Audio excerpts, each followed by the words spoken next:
Why resistance to life is the root of your problems. Let's get one thing straight right at the start. Most of your suffering isn't coming from your circumstances, it's coming from your resistance to those circumstances. And I know that sounds wild, but trust me, this goes deeper than anything you've probably considered. We live our lives trying to fix things, change things, avoid things.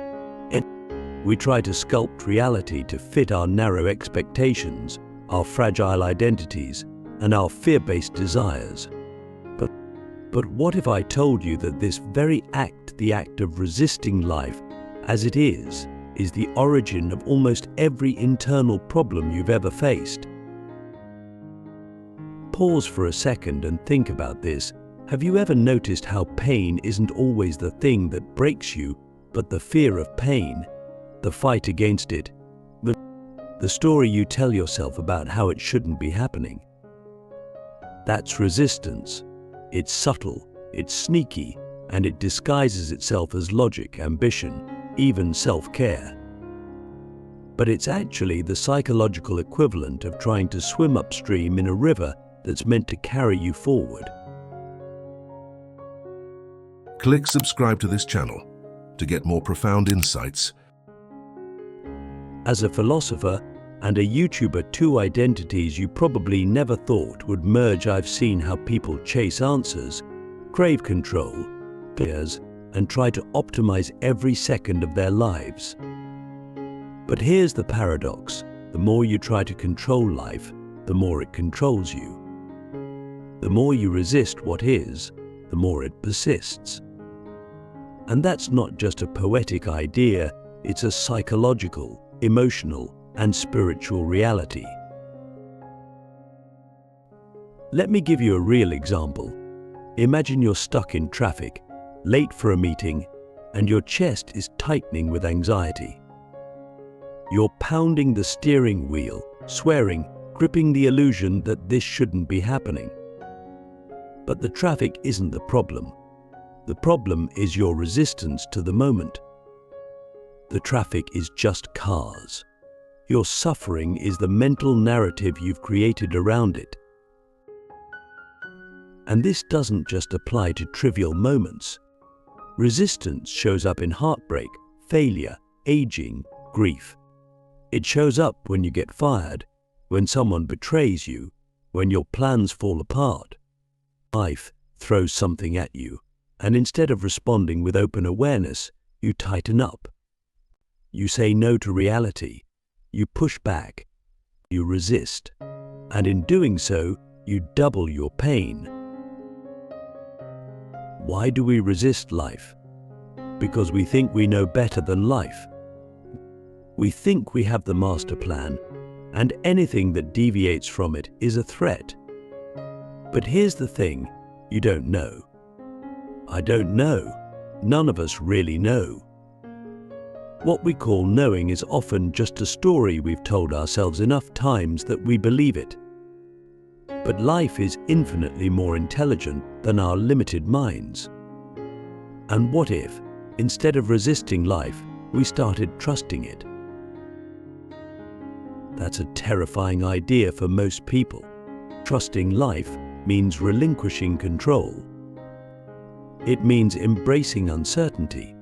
It means admitting that we don't have all the answers. But here's the twist. When you stop resisting, you don't collapse into passivity. You rise into presence.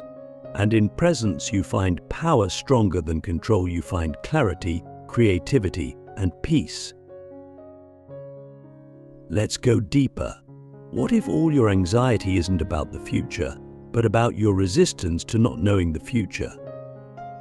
What if your sadness isn't just about what happened, but your refusal to let it be what it is?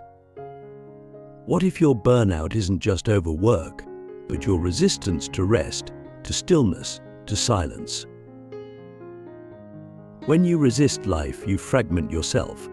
But you say, this part of life is acceptable, and this part isn't.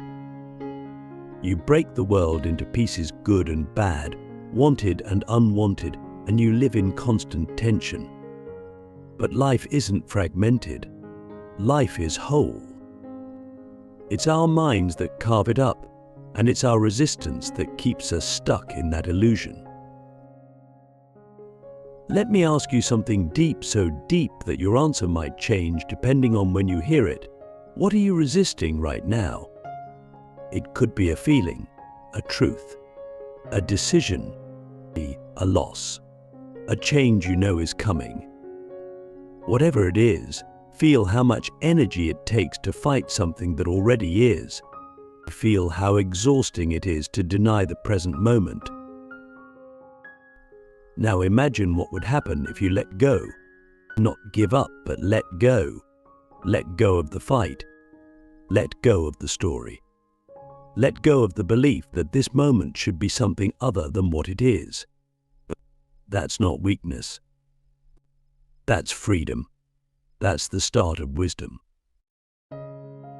We've been taught that strength means control, but the greatest strength is surrender. Not the passive kind of surrender where you collapse and do nothing, but the fierce, conscious surrender that says, I will meet life as it is, and I will stop pretending it should be otherwise. Let me tell you something wild. Almost every spiritual tradition, every philosophical lineage worth its salt, from Stoicism to Buddhism to Taoism, has echoed this truth in different words. What you resist persists. What you accept transforms. The moment you stop fighting life, you create space for life to move through you. You stop being a dam and you become a river. And when you become a river, you don't lose your identity, you lose your false identity. The one built on fear, defense, and ego. And in its place, something more authentic begins to rise, not a version of you that's trying to win life, but one that's living life. So here's the question I want to leave you with at the end of this part. If you stopped resisting life today, who would you become tomorrow? The illusion of control. Why what you're clinging to is what's crushing you. We've been conditioned to chase control like it's oxygen, like we'll die without it. And in some ways, that's understandable. Control gives us the illusion of safety. It convinces us that if we can just manage every outcome, predict every variable, and force the world to bend to our will, then maybe we'll avoid pain. Maybe we'll finally feel peace. But here's the problem. Control is a mirage. It's a projection of the ego, not a principle of reality. And the more tightly you cling to it, the more you suffer. Think about it. So much of your daily stress comes not from what's happening, but from your refusal to let it happen the way it is. You want that relationship to go a certain way. You want your career to follow a certain timeline. You want your body to never age, your plans to never fail, your friends to never disappoint you. You've built a blueprint in your mind of how life should unfold, and then you try to superimpose that blueprint onto a universe that was never designed to follow your script. And when reality doesn't match it, you experience stress, anger, sadness, not because of reality, but because of your resistance to it. Let's dig deeper. Why are we so obsessed with control in the first place? It's because control gives us a sense of identity. If I can control my environment, I can control how others see me. If I can control how others see me, I can maintain the image I've built of being successful, lovable, worthy. But again, that image is fragile. It's made of assumptions, expectations, and fears. And the moment life deviates from it, you feel like you're losing yourself. But you're not losing yourself, you're losing the illusion of yourself. And that's not a tragedy. That's a revelation. Here's something that might sting a little. The things you're clinging to, your status, your reputation, Your plans, they're not your anchor. They're your cage. Every time you say, I need this to go exactly this way, or I won't be okay, you cut yourself off from the infinite range of possibilities life is offering you. You shrink your soul to fit inside a box of conditions, and that box becomes your suffering. So what if you let go? What if you stop trying to manipulate every moment into your favor? What if you released your grip on the outcome and started showing up for the process instead? That's not passivity, it's presence. And in presence, you rediscover your actual power. Not the power to force life, but the power to flow with life. That's the kind of power that doesn't need to be loud, doesn't need to be right, and doesn't need to win. It just is. Yeah. Here's where it gets even deeper. The illusion of control doesn't just affect how you experience life, it affects who you think you are. Your identity becomes entangled with what you can manage, fix, or predict. But when things fall apart, and they will, you're left staring at the rubble wondering, who am I now? That's the moment most people fear.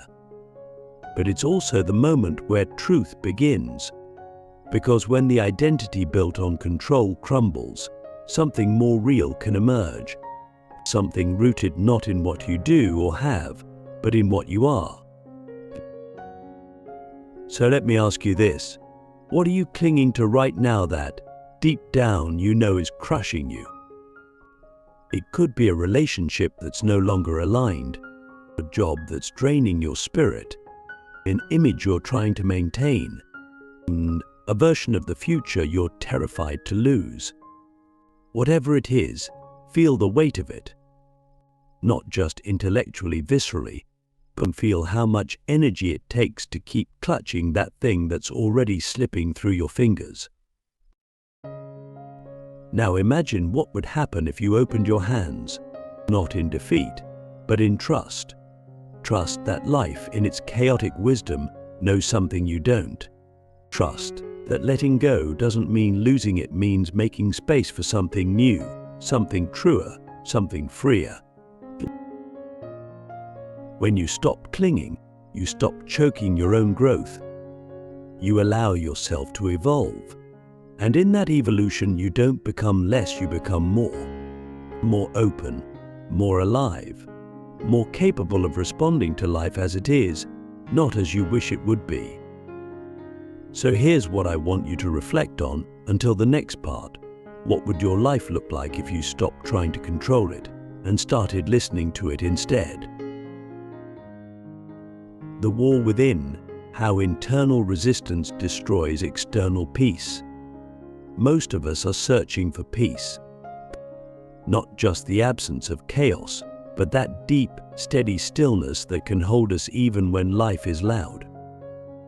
We look for it in quiet places, in success, in relationships, in spiritual practices. But here's the uncomfortable truth. You can't find peace outside of you if you're at war within yourself. Resistance, subtle, constant, invisible resistance, is the battlefield where that war is waged every day. You know this war. You've fought it. The moment you feel an emotion rising, grief, anger, fear, and you immediately try to suppress it, override it, or distract yourself from it. That's resistance. The moment you catch yourself in a thought loop of I shouldn't feel this way, or this should be different, or why is this happening to me? That's resistance, and it's exhausting. Not because life is inherently exhausting, but because you are constantly trying to micromanage your inner world to fit a fantasy of how you think things should be. That's the war, and it's self-inflicted. We think we're reacting to life, but in truth, we're reacting to our resistance to life. The emotion itself isn't the problem, it's the story we attach to it. The fear isn't the enemy, it's our refusal to feel it that turns it into suffering. You can cry without falling apart. You can feel anger without becoming it. But when you resist your own humanity, your own thoughts, feelings, doubts, you fracture yourself. You split into parts, the part that feels and the part that judges. And when those parts are at war, peace becomes impossible. Imagine what it would feel like to stop resisting your own experience and to say, yes, this too, not because you like it, not because it's easy, but because it's real. When you stop fighting reality, you begin to see it clearly. And in that clarity, something beautiful happens. Emotions pass. Thoughts dissolve. The turbulence inside starts to calm, not because you forced it to, but because you allowed it to. So many people think inner peace is about control. Master your thoughts, master your emotions, master yourself. But that's just another layer of resistance wearing a mask of discipline. True peace doesn't come from control, it comes from compassion, from letting yourself be exactly as you are, in this moment, without needing to fix it. From realizing that nothing within you is wrong, it's just asking to be felt, seen, understood. Ask yourself right now, what part of yourself have you been at war with? Is it your fear, your shame, your uncertainty? Maybe it's your past. Maybe it's the part of you that still hasn't healed. Whatever it is, consider the possibility that this war isn't helping you win, it's keeping you stuck. What if, instead of fighting it, you listened to it? What if your resistance wasn't protecting you, but actually preventing you from evolving? When you stop resisting your inner world, you stop projecting chaos onto your outer world. You stop blaming others for feelings you haven't owned. You stop needing everything around you to be perfect so you can feel okay. And suddenly, the world doesn't have to change for you to feel peace, because peace is no longer dependent on anything outside of you. So here's what I want you to sit with until the final part. If you made peace with your inner world, how would your outer world begin to change? The surrendered life. Why letting go is the ultimate power move. At the end of it all, the question isn't how much you've achieved, how well you've controlled your circumstances, or how perfectly you followed your plan. The real question is, did you live in alignment with life itself, or did you spend your years resisting it?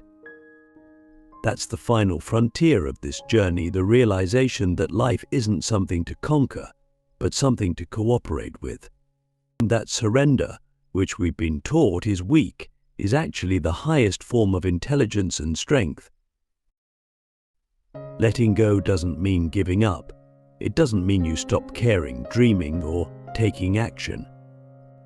It means you stop gripping so tightly to how it all must unfold. You stop demanding that life fit into your narrow expectations in order for you to be okay.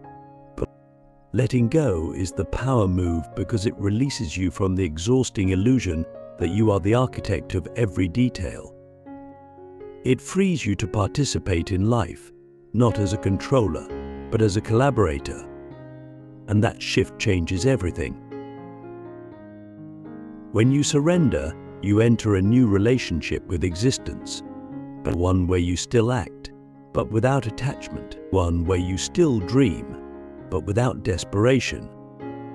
You begin to understand that life is not happening to you, it's happening with you. And the less you resist it, the more clearly you can see its hidden patterns, its invitations, its intelligence. You stop seeing challenges as punishments and start seeing them as teachers. You stop seeing uncertainty as a threat and begin to experience it as a doorway to possibility. This is not about becoming passive or indifferent. It's about becoming deeply, radically present.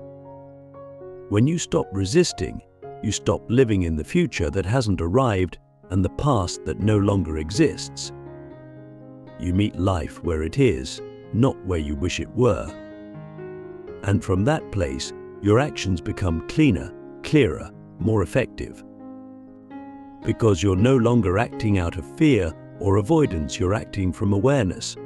But ask yourself, what would it mean to live a surrendered life? Not a life without ambition, but a life where ambition doesn't strangle your peace. Not a life without pain, but one where you don't resist pain as if it shouldn't exist. Not a life without desire, but one where desire doesn't dominate your sense of self. What would it feel like to trust that the life unfolding in front of you, even with its mess and mystery, is exactly the one you're meant to live? The truth is, you don't need to force transformation. You simply need to stop resisting it. Life will evolve you if you let it. Growth will come if you stop clinging to who you think you need to be. Healing will happen if you stop resisting the wounds. You don't have to have every answer. Edenu, venatio, me.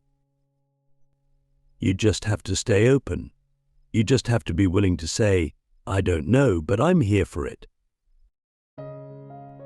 And maybe that's the most powerful place you can ever stand, not in control, not above it all, but right in the heart of it, fully alive, fully surrendered. Because in the end, it's not resistance that makes you strong, it's presence. It's not clinging that gives you peace, it's letting go. And it's not control that makes you free, it's trust. So I'll leave you with this one final question, and I hope you carry it with you long after this video ends. What would happen if, from this moment forward, but you stopped resisting your life and started living it?